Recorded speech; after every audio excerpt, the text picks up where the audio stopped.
الحمدللہ رب العالمین والصلاة والسلام علی رسولہ محمد وعلی آلہ واصحابہ اجمعین، اما بعد۔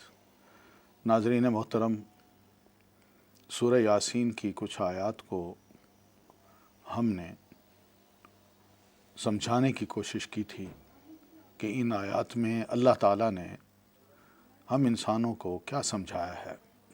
بنیادی طور پر ان آیات میں انذار ہے اور خبردار کرنا ہے اس بات سے کہ اللہ کی نافرمانی میں کل کو پچھتاوا ہوگا اور اللہ کی فرما برداری میں کل کو انسان کامیاب انسان کہلائے گا۔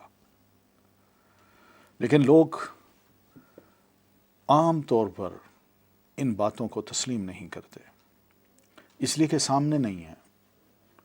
جو چیز سامنے ہو اس کو چاہنے کا دل بھی کرتا ہے اور اس کو انسان اس کے حصول کے لیے کوشش بھی کرتا ہے، اور پھر اس کے بارے میں جب اچھی باتیں سنتا ہے کہ یہ سامنے والی چیز اس قسم کی ہے، اس کے یہ فائدے ہیں، تو وہ بس اسی کو ہی تسلیم کر لیتا ہے اور اس کے علاوہ کسی اور چیز کو وہ نہیں چاہتا۔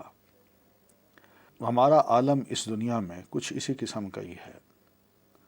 ایک غیب کی دنیا ہے جو اندیکھی ہے، اور ایک یہ دنیا ہے جو ہمارے سامنے ہے۔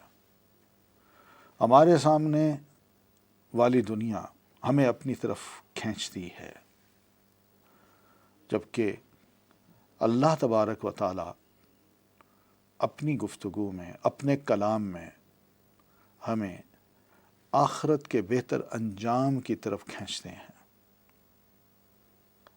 وہ یہ کہتے ہیں وَلَلْآخِرَةُ خَيْرٌ لَكَ مِنَ الْأُولَىٰ۔ آخرت بہت بڑی چیز ہے۔ آخرت پہ ہی کامیابی اور ناکامی کا جو دار و مدار ہے، وہی انسان کے لیے بہت اہم ہے اس دنیا میں جیتے جی، مگر لوگ نہیں مانتے۔ اسی چیز کو یوں کہا گیا یا حسرتاً علی العباد، افسوس ہے لوگوں پر، یعنی ان کی اس حالت پر بڑا افسوس ہوتا ہے کہ جب انہیں اچھی بات سنائی جائے وہ اس کو غور سے نہیں سنتے، پسند نہیں کرتے، اپناتے نہیں ہیں، مانتے نہیں ہیں، مگر کچھ اور چیزیں سنائی جائیں، کوئی اور باتیں سنائی جائیں جو بالکل سامنے کی ہوں، اس پہ مرتے ہیں، اس کے لیے اپنے ایمان اور عقیدے کا سودا بھی کر دیتے ہیں۔ ناظرین، یہ انطاکیہ والوں نے جس طرح انبیاء کرام کے ساتھ سلوک کیا، اس کی وجہ کیا تھی؟ وجہ یہی تھی کہ جو دنیا ان کے ارد گرد تھی وہ اس کے چاہنے والے بن گئے، اور جو دنیا وہ دکھا رہے تھے، آخرت کی دنیا، کامیاب مقام، اس کو انہوں نے تسلیم نہیں کیا۔ یہ ایک مزاج ہے۔ آج بھی ہم مسلمان حی علی الصلاح، حی علی الفلاح کے کلمات دن میں 5 بار سنتے ہیں اور بار بار سنتے ہیں، مگر کتنے لوگ ہیں جو مسجدوں کا رخ کرتے ہیں؟ کتنے لوگ ہیں جو اپنی محفلوں کو چھوڑ کے فوراً اس کلمے کی اہمیت کی طرف متوجہ ہوں اور اٹھ کھڑے ہوں اور سیدھے مسجد پہنچیں، نماز با جماعت پڑھیں؟ کتنے لوگ ہیں؟ آج کون ہے جو نیکی کے کام کی طرف بڑھے اور گناہ کے کام کو چھوڑ دے؟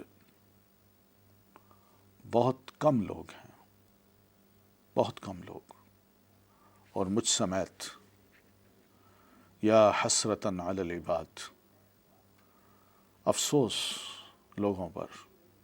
ما یأتیہم من رسول الا کانوا بہ یستہزئون، جب بھی ان کے پاس کوئی رسول آیا انہوں نے اس کا مذاق اڑایا۔ یہ لوگوں کی حالت، رسولوں کے ساتھ مذاق۔ تم رسول کیسے ہو بھائی؟ تم تو ہم جیسے انسان ہو۔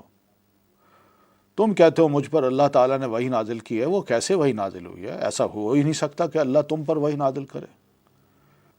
آخر میں یہ بھی کہہ دیا تم جھوٹ بولتے ہو، ہم تمہاری بات کیسے مانیں؟ استہزاء مذاق. کبھی شاعر کہہ دیا جب اس کی خوبصورت گفتگو سنی اور اس کا جواب نہ بن پڑا تو کہا یہ تو شاعر ہے. اور کبھی کاہن کہہ دیا کہ بات اللہ کی ہو رہی ہو، اس کا کلام سنایا جا رہا ہو اور جو دلوں کے اندر اتر رہا ہو اس کو کہانت کہہ دیا یا پھر جادو کہہ دیا.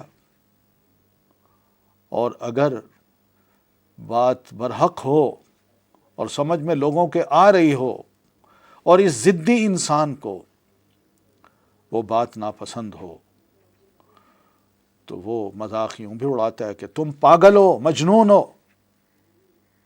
یہ لوگوں کی حالت ہے کہ جب بھی حق بات کرنے کے لیے کوئی بندہ اللہ کا آیا اور اس نے حق کی طرف دعوت دی اور جھوٹ چھوڑنے کو، برائی چھوڑنے کو اس نے کہا، لوگوں نے اس کا مذاق اڑانا شروع کر دیا. ناظرین، تھوڑا سا وقفہ لیتے ہیں اور وقفے کے بعد ہم انشاءاللہ دوبارہ آپ کی خدمت میں حاضر ہوتے ہیں. السلام علیکم ورحمۃ اللہ وبرکاتہ.